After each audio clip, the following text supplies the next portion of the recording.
दोस्तों, आप सभी का स्वागत है हमारे चैनल घोस्ट यात्रा पर। यहाँ हम लेकर आते हैं ज़मीनी सच्चाई से जुड़ी ऐसी खौफनाक और रहस्यमयी कहानियाँ जो सिर्फ डराती नहीं बल्कि कुछ सिखा कर भी जाती हैं। आज की कहानी है, ये घटना 2018 की है। हम 4 दोस्त राहुल, अमन, पूजा और नेहा एक शादी से लौटकर रात के समय बस से अपने गाँव जा रहे थे। रास्ता पहाड़ी जंगल से होकर गुजरता था, जहाँ दिन में भी सन्नाटा रहता था। ड्राइवर ने बताया कि आधी रात के बाद वो सड़क बहुत कम लोग इस्तेमाल करते हैं, लेकिन हमें जल्दी घर पहुंचना था। रात के लगभग 12:30 बजे बस अचानक रुक गई। ड्राइवर का चेहरा सफ़ेद पड़ गया।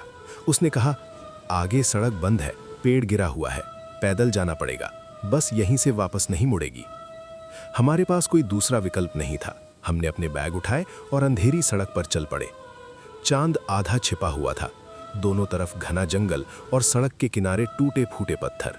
चलते चलते हमें अजीब सी बदबू आने लगी, जैसे गीली मिट्टी और जलते धूप की। तभी नेहा ने फुसफुसाकर कहा, तुम लोगों ने सुना? सब रुक गए। दूर से किसी के रोने की आवाज आ रही थी, धीमी, थकी हुई। हमने सोचा कोई राहगीर होगा। थोड़ी दूर आगे बढ़े तो सड़क के किनारे एक बूढ़ा आदमी दिखा। उसके कपड़े पुराने थे, आंखें बहुत गहरी और आवाज कांपती हुई। उसने कहा, इस रास्ते से मत जाओ, कसम तोड़ी जाती है यहाँ। राहुल ने हंसकर कहा, बाबा हमें देर हो रही है। बूढ़े ने हमारी तरफ देखा और बोला, जो यहाँ रात में वादा करता है वो लौट कर पूरा करता है, चाहे जिंदा हो या नहीं।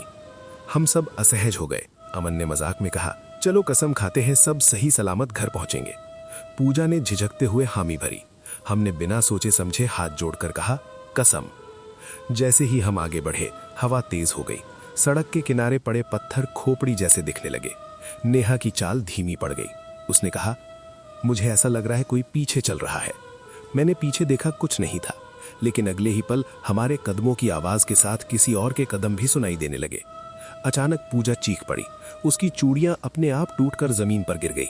हवा में फुसफुसाहट गूंजने लगी, कसम कसम।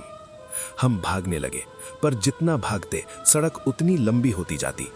तभी हमें वही बूढ़ा आदमी फिर दिखा, इस बार सड़क के बीच खड़ा। उसने कहा, एक कसम अधूरी है।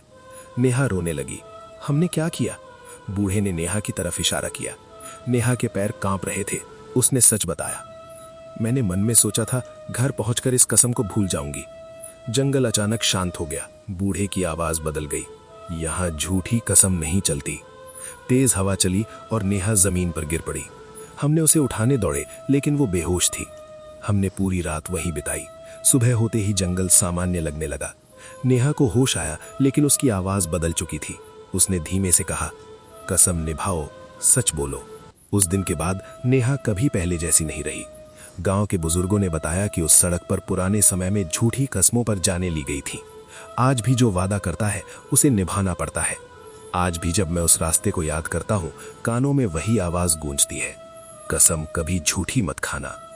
अगर आपको ऐसी रोंगटे खड़े कर देने वाली कहानियां पसंद आती हैं तो चैनल घोस्ट यात्रा को सब्सक्राइब करना मत भूलिए।